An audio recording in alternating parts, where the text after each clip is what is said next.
Good morning, Coffee Moaners. Good morning, everybody. Welcome to Coffee Moaning. Is it Monday? It's Monday. It's the 1st of December. It's Yay. the first day of Vlogmas. Vlogmas starts tonight, 7 o'clock. Don't miss it, guys.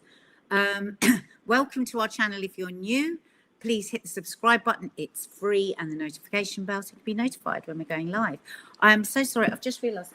Look at the state of the house, the background. Can't see it.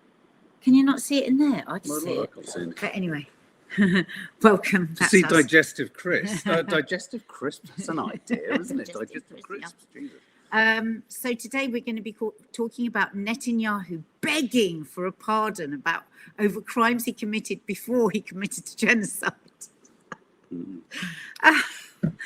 This crazy world we all live in. Pete Hegseth is being accused of a double tap war crime, which I had never heard of that before until Mark explained it this morning. Well, do you remember there was the double tap on the journalists at the hospital in Gaza? That was the first proper use of it. It was called a double tap, where they hit once, and then it's where you hit again, even though you know you've got people who aren't a threat. Of course, yes, I did know that. And the 4-day school week.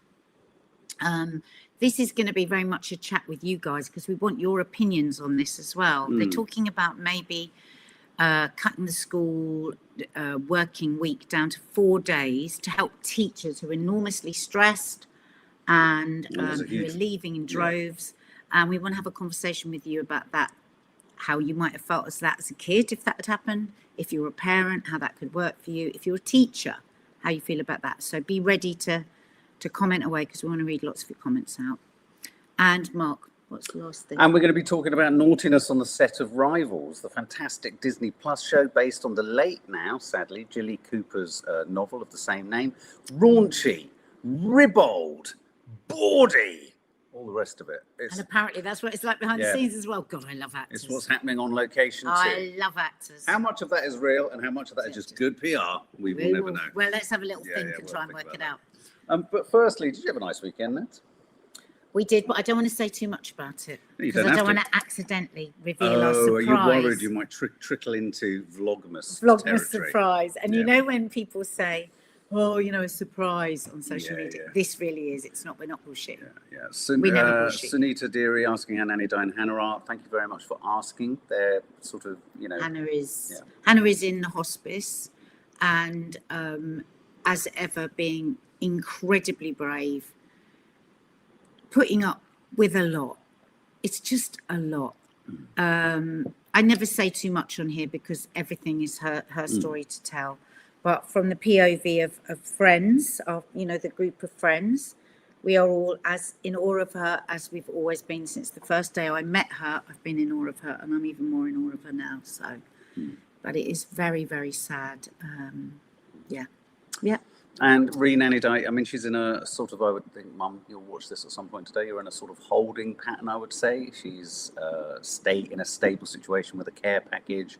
She's at home. Thank you for asking, guys. Yeah, thank you. Okay. So let's have a look. Hang on a minute.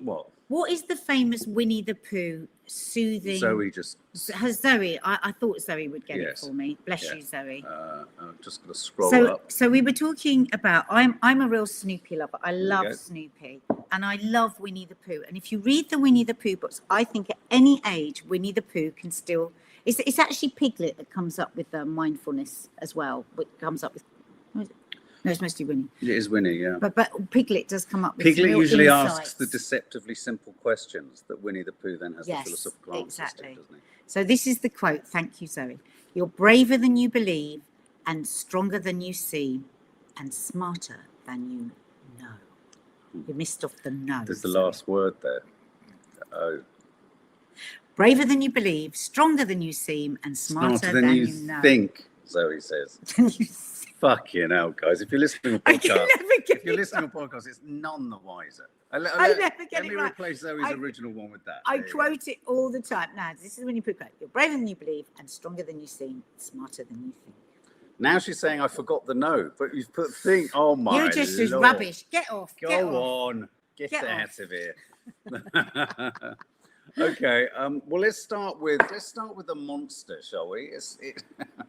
Literally, Let's start with the monster. He is a monster. Netanyahu, leader of Israel, submits request to Israeli president to pardon him. This is remarkable. He's not only, Donald Trump has requested that they pardon him. These are historic claims of fraud, basically, and corruption. Sadly, and rather, I think a lot of people assume that what he's wanted for must be egregious acts of criminality against humans, war crimes, breach of international human rights. None of that matters in Israel. But him snaffling huge quantities of cigars and presents from movie producers, corruption, basically. Corruption. It just strikes, but can I just pause on this? Because this is a really important thing that the BB Files, the documentary, flagged up for me. There's something telling about the fact that this is what he's up for, rather than any of the appalling acts of genocidal mania that an international criminal court wants him for. He's up for cigars, champagne, gifts, leading a lavish lifestyle. This case has been going on for years, right? And so there's always been a lot of talk about him needing the war to continue on, to distract from and to keep him out of court. And so rather appallingly, Trump has also got involved in this, asking President Herzog, is it you say, to also pardon him. He actually did that in a very jokey way when he was talking at the putting Knesset. out his peace plan. Come on, you can let it go. He's a war hero, according to Trump. He's a war hero, and this is Trump who has taken billions, allegedly. Him and his family have made billions since he's got into office. So it's one, in my opinion, sociopathic, maniac, arsehole, brute, campaigning for another one. So this will be interesting to see how this plays out. Well, it's interesting to see how it plays out. His claim is that because the process of this a corruption charge requires him to be in court 3 days a week or 3 times a week. And his line on this is basically, look, guys, I'm far too fucking busy killing Arabs. I've got to kill more Arabs. I've got to keep killing Arabs. I've got to sell to the world. Obviously, that's not what he says. But that's what he's involved in. He's trying to use the argument that he's leading his country through a really turbulent point in history of his making, and that he needs the time and therefore needs the pardon. 2 things I just want to share about a pardon. Requesting a pardon suggests there's something to be pardoned. So there's a kind of admission of guilt. Well, that's what they're saying. It can only happen if he's gone to court and been found guilty. Precisely. So maybe let them do that, Netanyahu, and we can discuss the pardon. You can't have a pardon. He wants a pardon before. He wants a pardon before it. He just basically wants to be. Anyway, okay, so there's that. Secondly, as I've just said, wow, the Israeli culture and society is more upset and distressed and will send. He could, don't get me wrong, he could potentially do time in prison for this corruption charge. But isn't it amazing that the Israeli system prioritizes this kind of corruption up and above the elimination, annihilation, and genocide of an entire population? Well, the only thing with that is this was started long before. I mean, just before October the 7th, there were Israelis out, in large numbers. Yes. Protesting against Netanyahu and his corruption. But I still think it's telling that there is no appetite in Israel to pursue him for anything other than just this. Well, the polls are absolutely horrific, aren't they, when you ask the Israeli society about Palestinians. Oh, yeah, absolutely. Just scary stuff. So he's speaking in Hebrew. It's always unbearable whether he's in Hebrew or English. So let's just have a listen from him himself in the spirit of let's know what he said. This is his address. It is just coming. I think. Hang on. Maybe I need to turn the volume up our end as well. Sorry, just bear with us 1 sec. ישראל. כמעט עשור עבר מאז החלו החקירות נגדי. המשפט בענייני מתנהל קרוב ל6 שנים, והוא צפוי להימשך. עדויות והראיות. Okay, we've had to come off Chrome today and StreamYard on Safari, and I think this is why we stream on Chrome. I've got a horrible feeling this is going to be staggery and awful. So I'm going to lose his audio and just hit play on it. So he's basically week saying to citizens of Israel, almost a decade has passed since the investigations against me began. The trial in this regard has gone on for almost 6 years, and it is expected to continue for many, many more years. As long as the evidence and the shocking opinions which completely deny the charges against me are exposed in the court, and as long as it becomes clear that the investigative infrastructure against me is under heavy scrutiny, my personal, such a interest was and remains to continue the process to the end, to the full benefit of everyone. What does that mean? Absolute rubbish. None of it means anything. Yeah. But the security and political reality, this is his kind of defense, this is his reason he can't do it. The national interest, these are two different things, he claims. The state of Israel is facing great challenges, well, courtesy of you, you marauding psychopath, and alongside them, great opportunities, courtesy of America supporting you and wiping your arse. And being a part of the genocide. In order to overcome the threats, to realize the opportunities, national unity is required. And in essence, what he's saying here, for that very purpose alone, as he clutches his hands together, the continuation of the trial is calling us from the inside and stirring up divisions. Oh, so I am certain, like many others in the nation, that the immediate conclusion of the trial will help many to calm their passions. And I think we'll pause him there, because it's just hideous just watching him even stagger through his speech. I mean, so there you go. And there are people out on the streets actually in Israel going, what the hell? Yeah, there are. And again, I don't know, I've got a real, there's all sorts of issues going on with Chrome, the platform sector. But let me just see if this plays. I'm going to kill the audio so that it's not too disruptive. But this is some footage here that I think the New York Post has posted of protests in Israel. And I think you can see here as well, you can see, Look at that. Got people standing in Netanyahu's suits with long Pinocchio noses. Wow. You know, and again, just because there are these protesters protesting, it doesn't necessarily therefore follow that they have any compassion, interest, or care for the Palestinians. And this is something that's really important. Yeah. Because we often see it as something to be cherished and championed and applauded, the fact that anyone is opposing Netanyahu. But sadly, it's a brutal fact. They don't oppose the genocide. The majority of the Israeli society do not oppose the genocide. No. And this is about corruption. Of course, there will be some in there that because there's some very, very brave souls in Israel that do campaign and put up with so much, don't they? I'm sorry. I'm bemoaning this, and I'm going to sound like a broken record. But I just find it, if as a nation, because I know we talk a lot about the government and we talk about the fascist members of Netanyahu's government. We hear the polls and we see the polls and we sense that the societal attitude to Palestinians is utterly devoid of much humanity. Not all, but the vast majority. And one is encouraged not to step towards that. But actually, I find it staggering and inhumane that you can get this animated about something like this and not about something that's so much more important. Yeah. If I'm honest, it's as simple as that. But if you think even in our society here, you get more time for financial misconduct than you would do for sexual assault. Yeah. Or probably even, many things. I'm always astonished by how much heavier the sentences are. That's the way that the world is. That's what is valued the most, isn't it? It's money. Arsenal Trill, he's saying, I ain't guilty, I'm busy. But I'm being pardoned, so please accept. I mean, it's quite remarkable. Yeah. I can't see what would stop them from pardoning him. You've got the president of America who sends you lots of money asking for it. You've now got Netanyahu asking for it. And I'm just trying to work out if he I think they're trying to stick to the law. That's what because they said that's not how it works. You have to go through the trial. Then if you're found guilty, you then ask for a pardon. They can't do it before the trial. So they seem to be trying to stick to the law. But just scrolling out from the specifics of this, I know you've heard people, I think Scaramouche has said, that potentially getting this pardon removed is another way of calming Netanyahu down.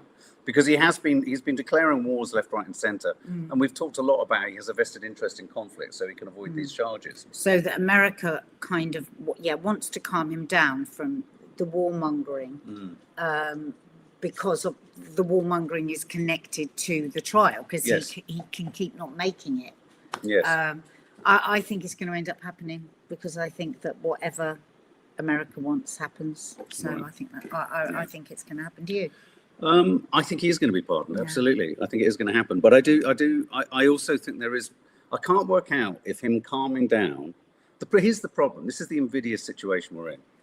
Him and Israel calming down in the way that they have relatively. I mean, they haven't completely. Don't get me wrong. This isn't us pretending that we've talked a lot about the West Bank, but they're still bombing people. It's all horrific. We've got a It's so story in a minute of horrific the out IDF there. taking out 2 suspected terrorists. We're going to show you who those terrorists were.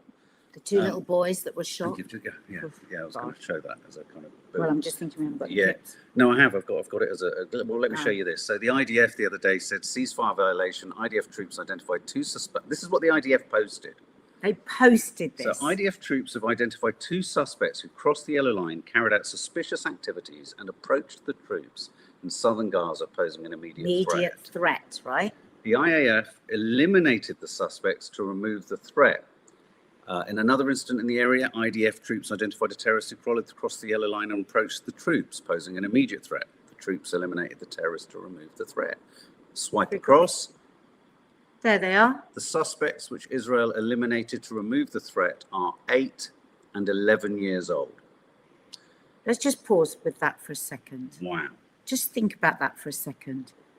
Think of those, if those were nice little American children, Swedish children, British children, French children, would there be an outcry? Shocking. These lines that they're allowed to cross and not allowed to cross change all the time. These are children, often running from soldiers or bombs or gunfire, or I think these 2 boys were actually going to get water for their father, who was in a wheelchair. And when you see the father with the multiple screws in his leg, they were going to get water for him, and they were shot dead and called terrorists, and they were eliminated.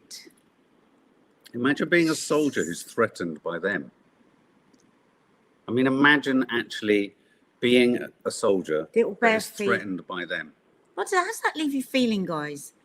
How does that actually leave you feeling? Because we do tend to skip across these stories. Imagine they were 2 little American children. He just came from the church, and just as cute as a button, with their little pigtails. Maybe one has pigtails, the other has shiny apple cheeks. What would the world be saying? Just think about that for a second. But a barefoot child whose home has been bombed to oblivion, whose father's in a wheelchair with multiple screws sticking out of his legs, trying to keep them together, who goes to get water and is shot, somehow. Shocking. Absolutely shocking. And in further news, you'll remember towards the end of last week, I showed the awful footage of the IDF executing 2 surrendering Palestinians. You remember that story? You saw the footage. They were invited out. They were asked to go on the floor. They were then kicked shot them at close as range. hard 2 men on their knees who lifted up their shirts to show they had nothing, arms up, and they kicked them with their boots as hard as they could into their bellies, and then just shot them dead in the street. Well, guess what? Guess Ben what? Gvir- Wait for this. Ben Gvir promotes officer who murdered 2 surrendered Palestinians. Ben Gvir, who's the illegal settler, who is in the government, who is monstrous. He says the most monstrous, genocidal things. We did a whole video on him, didn't we, earlier, a few months ago? Just monstrous. He's promoted them because parts of the world objected to this. So he went like that to the world. He stuck his fingers up. Guess what? We love this so much. I'm going to promote them. So a day after worldwide condemnation, when the IOF were filmed murdering 2 surrendered Palestinians in Jenin, National Security Minister Ben Gvir visited their unit space to strengthen and hug heroic fighters and announce the promotion of their commander. They're just sick fucking monsters, these guys. Sick. Well, it was the kick in the stomach before they shot them. It was So can you imagine you're on your knees, and you're kicked in the stomach so hard with their boots, and God knows what they were saying to them at the same time. They were probably saying they're going to kill you. And again, I really want to sort of talk about this because this is something that you're told not to talk about. It's a trope. It's anti-Semitic. Talk about absolutely destroying the relevance or meaning or weight or significance of those statements. I don't know if anyone else caught the clip. I haven't got it here, sadly, and I wouldn't play it now because we can't. But there was a clip of Ben Smotrich. Is it Ben Smotrich? Yeah. No, Smotrich. Anyway, this guy's, it's like Little and Large. You got so Little, the other one, it looks a bit like. Is this the one with the kids? Yeah, he walks into a classroom, and the children in the classroom are screaming like it's the Beatles. Like he's Take That. Think back to the 60s and the Beatles. They're screaming, pulling their hair, just so excited. That's the radicalization of young Israeli students. It's so sad. You can't to fill children's hearts with hate like that is so sad. Radicalization is bandied about all over the place. What about that? You can't have the. I mean, of course, there are many Israelis. There are many, not a lot, but there are some, and there are many. But there are enough Israelis that do try and resist conscription, that protest, that after the event they're put in prison, or they're punished and marginalised in society. But here's the fact, and we can't sugarcoat this. If you have the vast majority of your population compliantly doing, national service in a military like the IDF, 18 years old, you can only achieve that with a very heavy dosage of state manipulation and propaganda. And there's some great videos out there from Israeli teachers who have revealed actually what that education system is like, and it's petrifying. If you applied that to Islam, it's just been the most brilliant brainwashing here, where the only radicalization we can ever talk about is regarding Islam. If my child at 18 was having to go into, with no question, go into an army where they're going to do these just beyond imagination war crimes, I have to carry these out. I don't know how I could bear it. Yeah, and it's so important that you draw. That's a child. It's still, to me, an 18-year-old is still. We've got an 18-year-old. An 18-year-old is filled with so many insecurities and questions, and wanting to belong, and wanting to do the right thing, and wanting to be a hero, and wanting to do nothing except lie in their bed and stare at the ceiling. And these kids are going into this kind of. What is the word? Well, I'll tell you exactly what the word is. Words I left. have a direct. Over the weekend, I was drawing a contrast between. I was drawing a contrast between the ways in which Shamima Begum is cut no slack for the fact that she was 14. She was radicalized, which is essentially she was groomed. She was radicalized and groomed by a horrific group of people. Let me finish this point. So she made decisions that we, in the vast majority, the mainstream in the West, will never forgive her for. That's it. Done. Dusted no for questions. Everything. And people like Nigel Farage would say, done, dusted.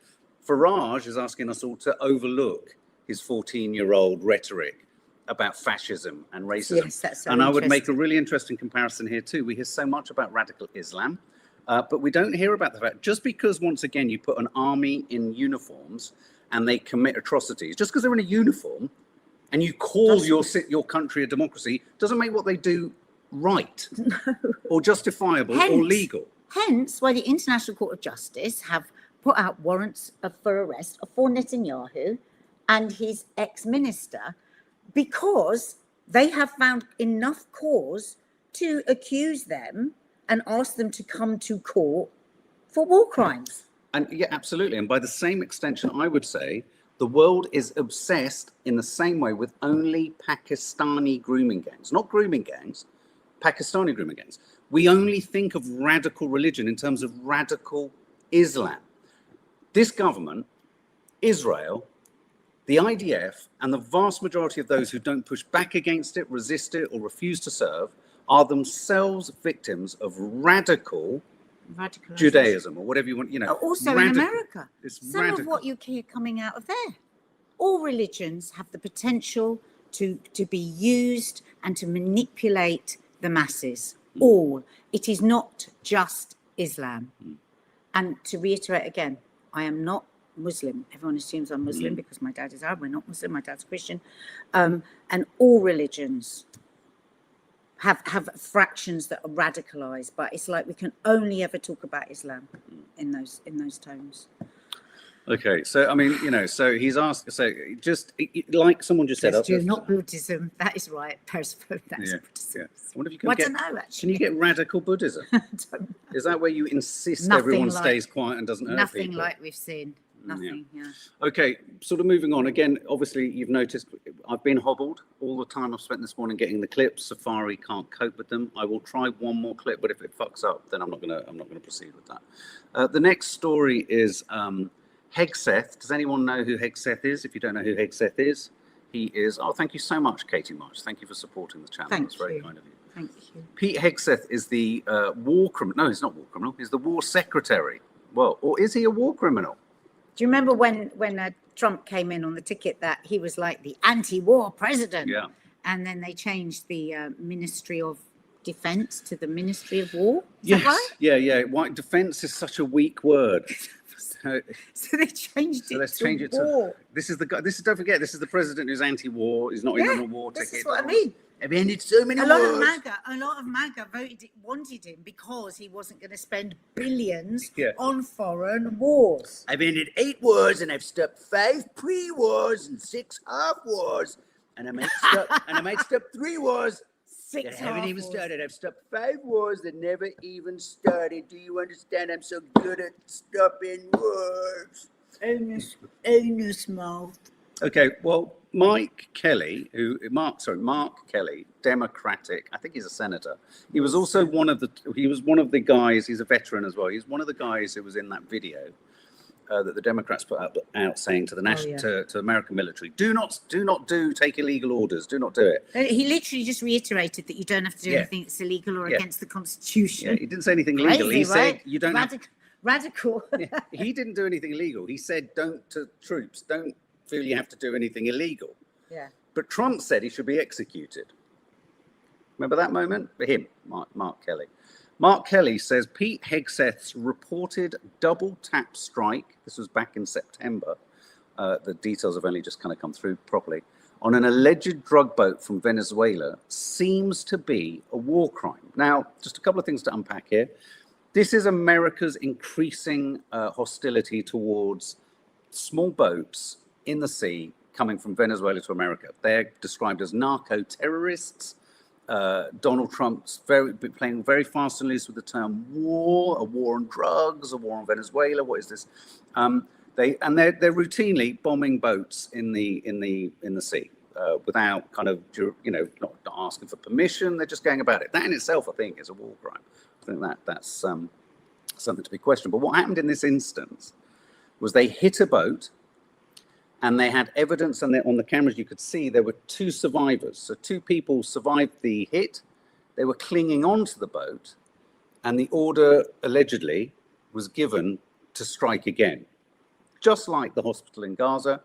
And by the rules of all international, I mean, it's bizarre that there are rules to war. You can kill him, but you can't now kill him. But there is, for valid reason, if you've taken someone out who you perceive to be a threat, now the American government's argument would be these guys are threats to Americans because they're bringing drugs. That's debatable. We'll talk about that in a minute. But then when you've got 2 people who are defenseless, you have a responsibility, if not to save them, to not kill them. And this is the double tap. The rules of war, made up by boys. Yeah.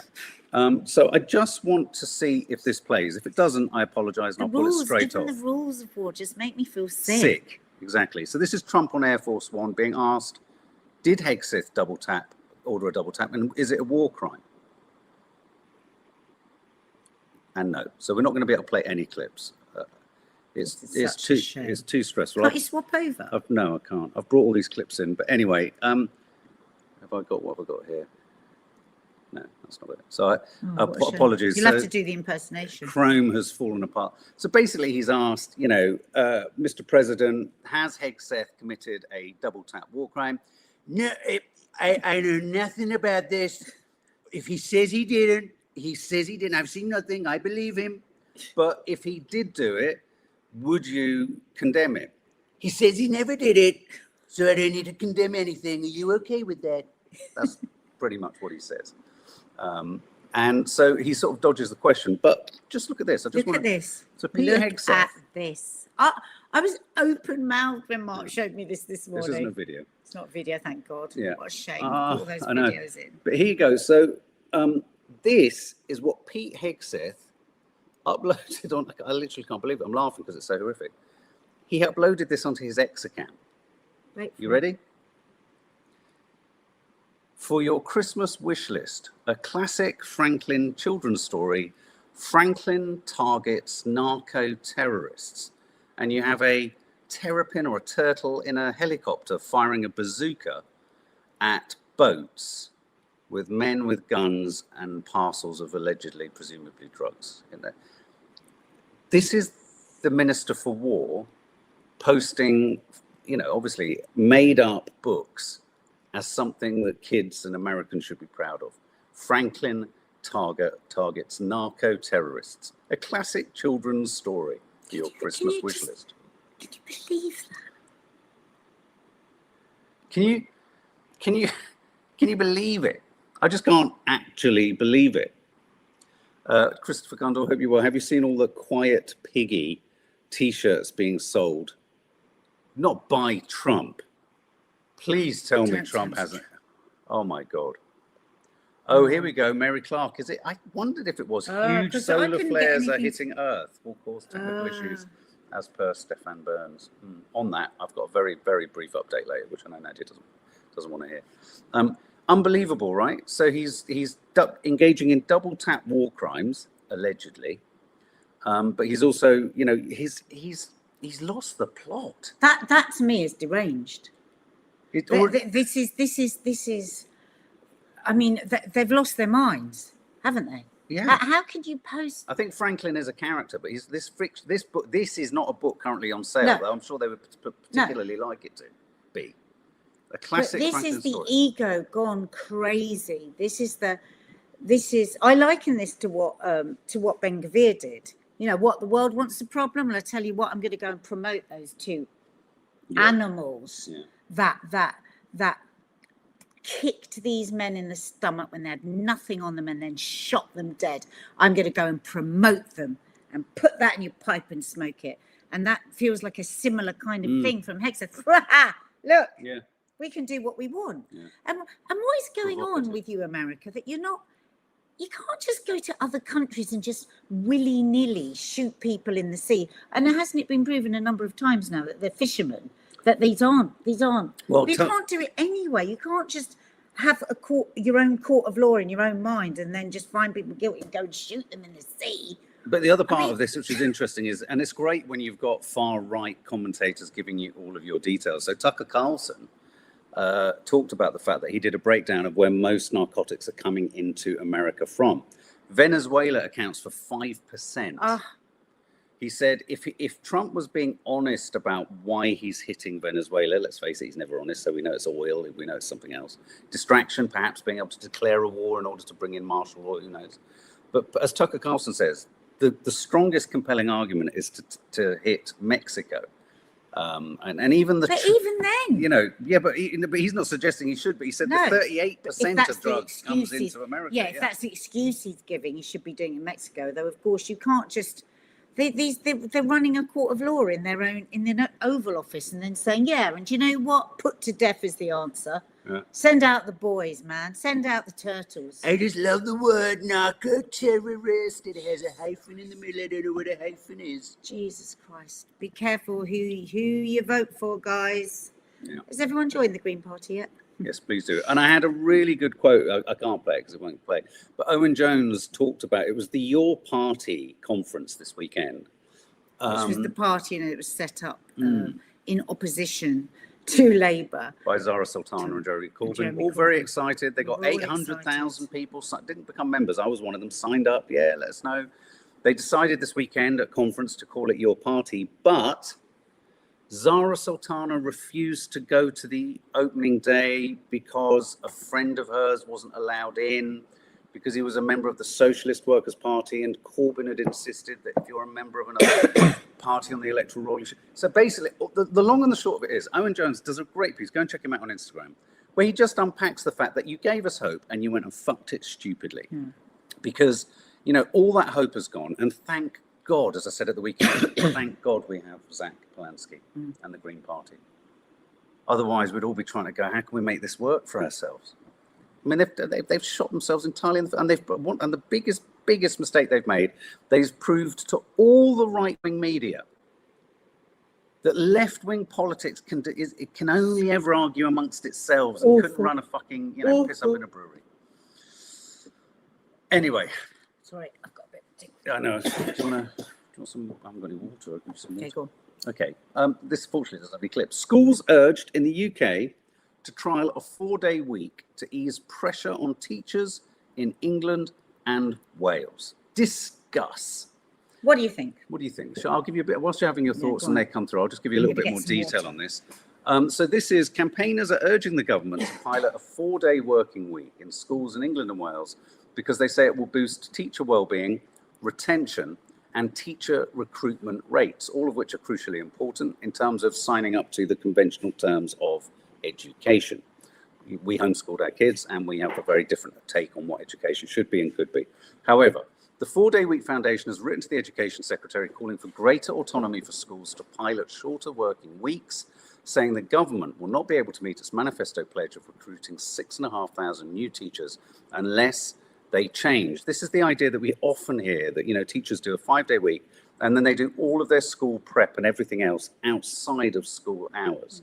I just want to read this quote and then we'll go over to what you guys Dina think. does an enormous amount of work prep outside of school. I'd say her prep is longer than the long hours she does in the school. I mean, obviously she doesn't have to mark homework, but because she's an art teacher, she has to do so much prep, and she's so creative, isn't she? And committed. Diligent and committed, yeah.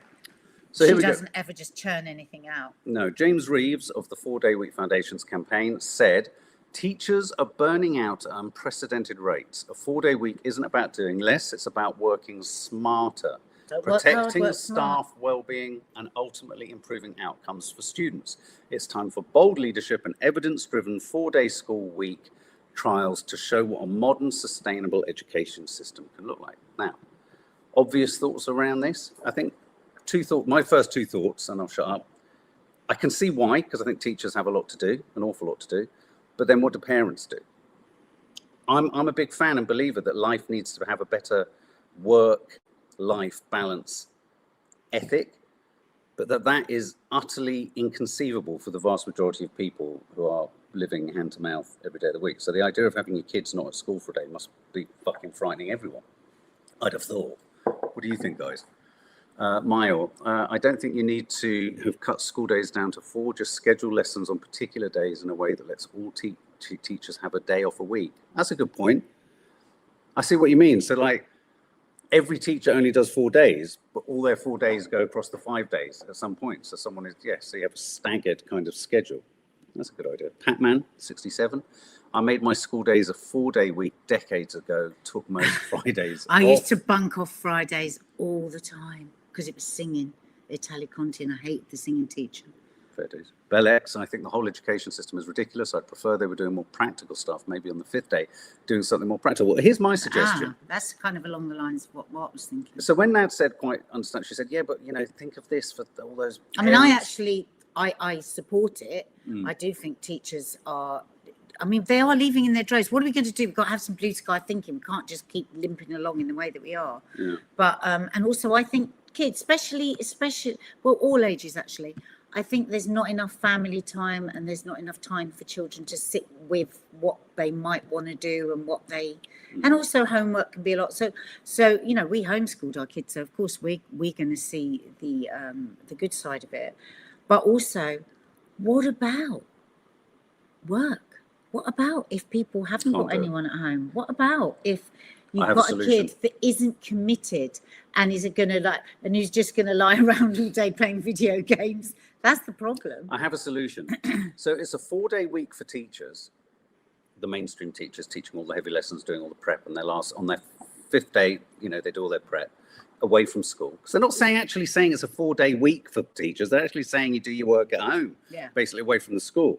But on that 5th day, to target this problem of where do they go and what do parents do, you reinvent and reinvigorate the age-old concept that so many social workers in deprived areas and urban areas are talking about. Youth centres, youth groups, youth get-togethers. So you turn where the school, you learn practical things, more practical stuff. Yeah, and so you use a different type of not the same heavy kind of teaching, staff. You bring in different people. You're not on the syllabus. Yeah. And you open the schools up as a kind of a receptacle for young people to come and try and do other things, bits and bobs, projects. It could be, they could life be skills, arts, life skills, whatever.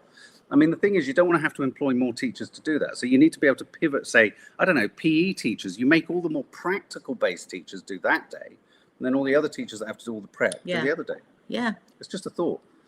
More gardens to teach them to grow food and where it comes from, the country pumpkin. And cookery.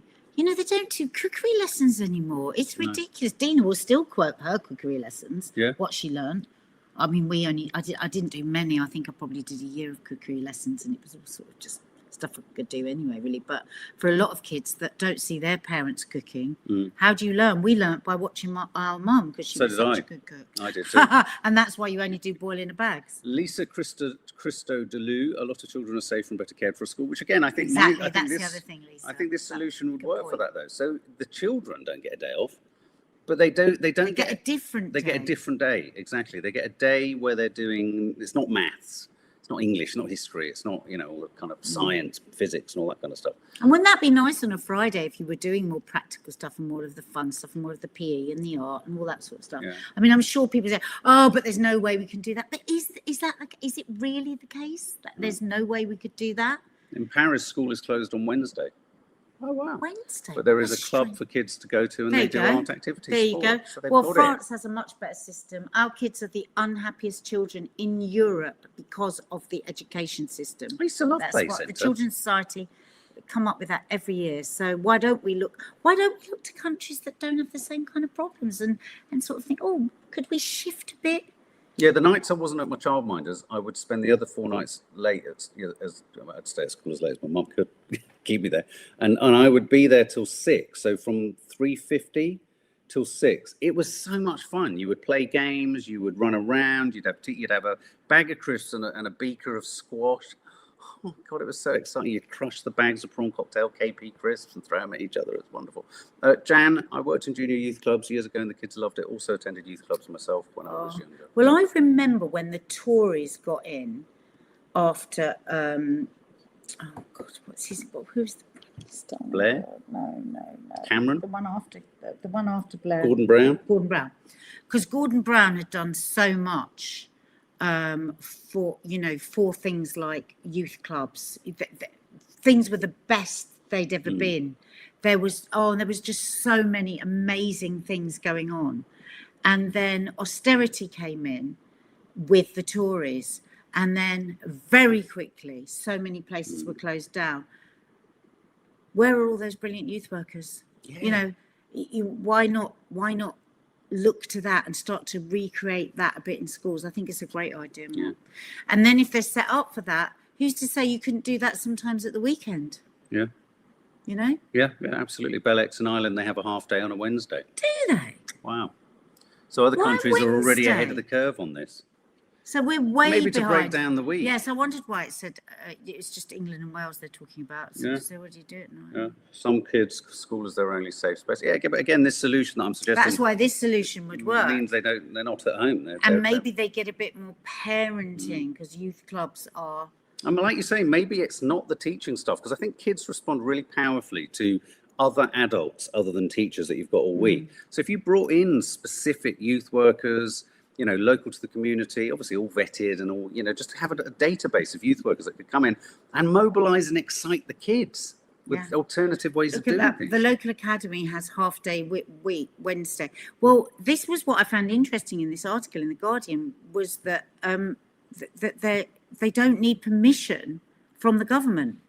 Schools can actually do what they want. Because I had no idea. I didn't know that, no. Yeah, I mean, they wouldn't, this youth idea, they wouldn't, because that would have to be financed. But I certainly think in terms of the workplace as well, if you combine this with actually, and this is a thought, I know the Labour Party are very kind of trying to get behind the idea that a 4-day volunteers, good idea. A 4-day working week isn't about doing less work. A 4-day working week is about working smarter so that you have more time to spend with family and with doing other things. Living a life, for fuck's sake, rather than just being productive all the time. Maybe if you could get this to work in tandem with that, you have the youth work opportunity at a school for those parents who simply can't get a 4-day week. But for say they managed to instill in companies the need for a 4-day week and you get your staff to do just as much and produce just as much. We're going to have to rethink the way that we're working because AI is coming. So, people need to get paid the same and just work 4 days. Yeah. And I just want to share, Pat-Man, on this last comment on this topic. Maths gave me a migraine. Me too. Yeah, same. Me too. DP says they... There are designated amounts of teaching hours. Those can be set, however. Right. So that's what they mean when they say that it's up to them. It's up to the schools. Yeah, how they apply those hours. All youth workers and connections providers were made redundant. There you go. Wow. There simply isn't enough of them. Wow. But where are they? Yeah. Let's bring an army of youth workers again. Let's get them in. Yeah. Okay, anyway, final it's a story. shorter one today because we didn't have any. Oh yeah, go on. Final story. TV show rivals rocked by scandal as Disney Plus bonkbusters behind-the-scenes antics make the saucy series look tame with boozy all-night parties and drug-taking during filming. Well, that doesn't make the series look tame because that was the series. And also, it's not at all surprising because that's basically what happens on most productions. No, I'm joking. No, It doesn't. No, but interestingly, you go into the article, not surprisingly, the Daily Mail. It says no major stars are named in this. We don't mean any major stars, which means it possibly is a load of old nonsense. Yeah. But this is the idea that there's a local pub in the Cotswolds that they all return to. I quite like the thought that they all return there and jump around. And God, I mean, filming location, that's what I miss. They're like boozing and they're like staying up way too late and then feeling shit the next day. That's the bit I miss. Because you had to get up and film. That was what filming was like, wasn't it, Mark? Oh. I often say, like, at ITV, I'll say, what? When did everyone get so fucking sensible? Yeah, when did you they used stop to drinking? go to rap parties and people get drunk, be a fight, somebody would slag off a producer, people would be cringing and lose their jobs. Yeah. Everything now, because everybody films everybody. Yeah, that's it. That's what it is. That's it. No, you're right. We were lucky. We were around in the wild. I know. We got wild on location. We really did. We did. Yeah. We got blind drunk, ended up in a hotel together. Thank fuck for that. Thank God it was a mess. Thank God for location and boozy nights and bad behaviour, for fuck's sake. Thank God what happened on our location didn't stay on location then. Did you get me? I hope there's some love bugging going on on the behind the scenes of Rivals. Has anyone seen when Rivals starts? Because morning, Lee. Hey, Lee. Shall we give Lee's news? Oh, hang on. Not only can I give Lee's news, I've got it as a because I sent it to you, didn't I? So let me pop it on screen, Lee. So our Lee, that many of you know and love already, he was with us a couple of weeks ago actually on Curly Cook's doing his. What were you doing? Oh, yeah, you were hacking something. Yeah, he was hacking a fucking a pumpkin with an axe. Can you believe Of course he was. How could I forget? So his new podcast with Alan Carr just finding it. is doing absolutely brilliantly. First day, 100,000 views on Spotify. And then today, Mark put this on our WhatsApp group share. Yeah. And so it's called Bottoms Up, this podcast. I actually really enjoyed watching it on YouTube. The Bottoms Up show. So you can watch it on YouTube, but you can also listen to it on podcast. And today in The Guardian, it says, Podcast of the week. Alan Carr tries to become a wine connoisseur. Best podcasts of the week. Yeah. And it's a wonderful little mini review. Go and check it out on The Guardian. And it's just such a fun show. Bottoms Up show. You're going to love it. Dina was hilarious. After watching the first one, got so drunk we had to carry her around the streets. So, even though they do throughout the show tell us to remind us to drink responsibly. And I kept saying to Dina that night, Lee, drink responsibly. She didn't listen to me at all. So Lee saying, thank you, gang. Yeah, thanks, everyone. Keep supporting the podcast. Subscribe to it on Spotify, on Apple Podcast. There may be other places too. Amazon, maybe, I don't know. And please, do not forget that tonight is the first night of Vlogmas. Let's make it a stonking Yes.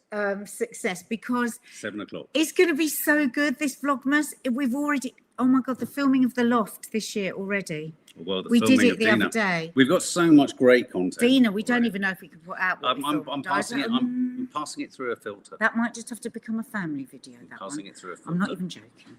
And then tonight is the surprise that we've been telling you about. 7 o'clock tonight, it will be premiered.